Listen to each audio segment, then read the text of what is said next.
Survival ஃபிட்டஸ்ட்டுக்கு என்ன பண்ணணும்? அதுக்கு நம்ம சொசைட்டியில் ஃபிட்டஸ்ட்டாக இருக்கணும். சொசைட்டி ஃபிட்டஸ்ட்னால் என்ன அப்படின்னா, ஃபார் எக்ஸாம்பிள் நம்ம ஒர்க் பண்ணிகிட்ருக்கோம், ஒர்க்கிங் அட்மாஸ்ஃபியர் என்ன அப்படின்னா, நம்ம வேலைக்கு போகிறோம் அப்படின்னா வீட்டில் இருக்க சில சங்கடங்கள் கவலைகள் கூட வேலைக்கு போகிற இடத்துல மறந்துடும்.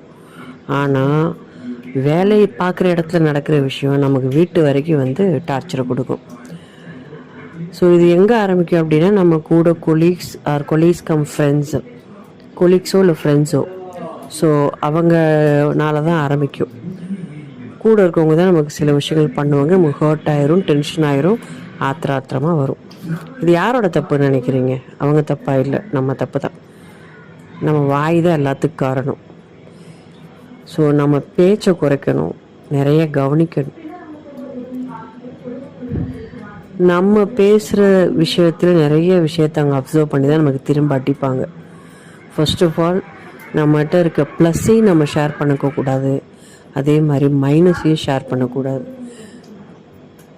அந்த இடத்துல கான்சியஸாக லிமிட்டடாக ரேப்பை வச்சுக்கிறதுக்கு மட்டும் பேசிட்டு அப்படியே வந்துட்டிங்கன்னா போதும். நீங்கள் இதில் ஓரளவுக்கு பாஸ் ஆகிடலாம். Survival fittest at the working atmosphere.